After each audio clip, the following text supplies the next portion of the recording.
Hello everyone, my name is Nidhi Sharma. I welcome you all to the Judiciary by PW YouTube channel, जहां पर मैं एक Karnataka high court का interesting case आपके सामने लेकर आई हूं. जहां पर बेसिकली क्या हुआ था, दो लोग क्या किए, मस्जिद में गए, मॉस्क में गए और वहां जाने के बाद उनने क्या किया, वहां जाने के बाद उनने जय श्री राम के नारे लगाए, जय श्री राम बोले. ठीक है, तो उसके बाद क्या होता है, जो वहां पे लोग होते हैं, मुस्लिम पर्सन होते हैं जो वहां पर मॉस्क में होते हैं, वो उनके अगेंस्ट क्या कर देते हैं, 2% के अगेंस्ट चार्जेस लगा देते हैं, केस फाइल लगा देते हैं.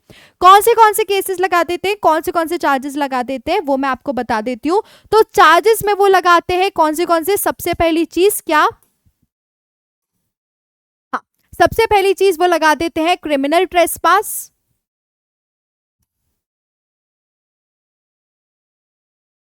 और दूसरी वो चीज क्या लगा देते हैं, किसकी, सेक्शन 295A की. ठीक है, 295A किसका, आईपीसी का. दो चीजों के ऊपर चार्जेस लगते हैं उन दोनों पर्सन्स के अगेंस्ट. ठीक है, अब उनका ये कहना होता है, जो दूसरे पर्सन्स होते हैं मॉस्क में, जो जिनने चार्जेस लगाए होते हैं, वो ये बोलते हैं कि यहाँ पर ये जो लोग आए, इनने क्या किया, ये आए, इनने लोगों को मारा, मतलब उनके साथ परेशानी की, उनको परेशानी पहुंचाई, और उसी के साथ क्या किया, वहां पर ये स्लोगन बोलने लगे, नारे लगाने लगे. ठीक है, दूसरी चीज वो क्रिमिनल ट्रेसपास के लिए इसलिए लगाते हैं कि वो बिना आए और उसके बाद उन्हें डिस्ट्रक्शन किया प्रॉपर्टी में, इसीलिए क्रिमिनल ट्रेसपास के चार्जेस लगाए जाते हैं. जब ये मैटर कोर्ट में जाता है, वो जो दो पर्सन्स हैं वो ये बोलते हैं हमारे अगेंस्ट जो केस लगा है उसको क्वेश्चन कर दिया जाए, क्योंकि यहाँ पे हमारी कोई इंटेंशन नहीं थी कोई सेंटिमेंट्स को दिक्कत पहुंचाने की, कोई रिलीजियस फीलिंग्स को कोई दिक्कत पहुंचाने की, हमने जस्ट नॉर्मली किया था, वो कोई इंटेंशन नहीं थी.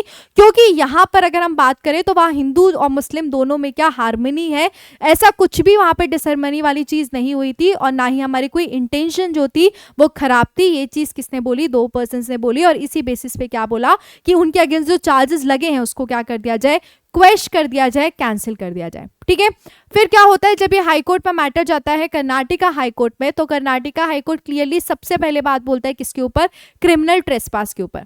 कर्नाटका हाई कोर्ट बोलता है कि जो मॉस्क है वो क्या है, एक क्या है, पब्लिक प्लेस है. ठीक है, तो अगर उसमें जरूरी नहीं है वो पब्लिक प्लेस में कि जो पर्सन उस रिलीजन का है वही एंटर करेगा, दूसरे रिलीजन का पर्सन भी वहां पर आ सकता है. क्लियरली कोर्ट ने बोला कि ये चीज क्रिमिनल ट्रेसपास नहीं होगी, क्योंकि जो मॉस्क है वो क्या है, एक पब्लिक प्लेस है.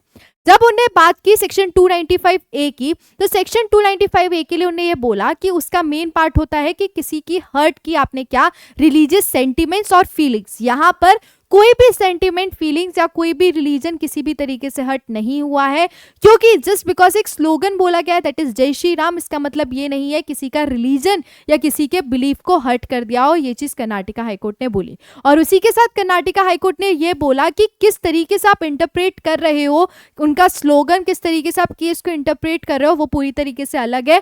But when we are talking about law के पर्सपेक्ट में किस तरीके से उसको कंसिडर करना है, तो उस हिसाब से यहाँ पर कोई भी गलती नहीं हुई है.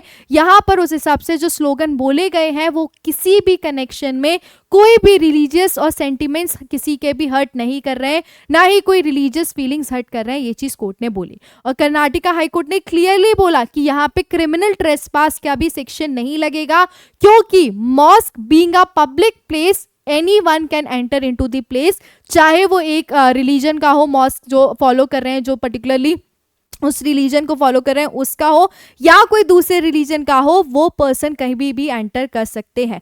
ठीक है, तो यहाँ पे जो क्रिमिनल ट्रेसपास वाली चीज नहीं होगी. और हाईकोर्ट ने ये भी बोला कि यहाँ पे कोई भी एविडेंस, कोई भी प्रूफ नहीं बता रहा है कि इन लोगों ने कोई भी वहां पे हंगामा किया है या कोई भी प्रॉपर्टी का डिस्ट्रक्शन किया है. सिर्फ इनने वहां पर जाकर क्या किया है, स्लोगन बोला है दैट इज जय श्री राम, और उसके बेसिस पे यहाँ पे आप ये नहीं बोल सकते हो कि सेक्शन 295 के हिसाब से वो क्या हुए हैं, एक हिसाब से वो लाइबल हुए हैं. ये चीज कोर्ट ने मना कर दी, और उसी के साथ कर्नाटका हाई कोर्ट ने क्या किया, ये दोनों पर्सन के अगेंस्ट जो केस लगा था उसको क्या कर दिया, क्वेश्चन कर दिया, ये बोलते हुए कि उन दोनों पर्सन की कोई भी गलती नहीं हुई है. ठीक है, तो दो चार्जेस लगे थे, क्रिमिनल ट्रेसपास एंड 295A, और क्लियरली कोर्ट ने क्या बोल दिया, हाई कोर्ट ने, कि जस्ट बिकॉज उन्होंने एक स्लोगन बोला है उस वजह से आप ये नहीं बोल सकते हो कि रिलीजियस सेंटिमेंट और फीलिंग क्या हुई है, हर्ट हुई है सेक्शन 295A के हिसाब से. और हाई कोर्ट ने क्या किया, उनके जो अगेंस्ट चार्जेस लगे थे वो पूरी तरीके से क्वेश्चन कर दिए, पूरी जो चार्जेस लग रहे थे वो क्या कर दिए, डिसमिस कर दिए, हटा दिए, कैंसिल कर दिए. ठीक है, so this is all about this session. मिलते हैं नेक्स्ट सेशन में.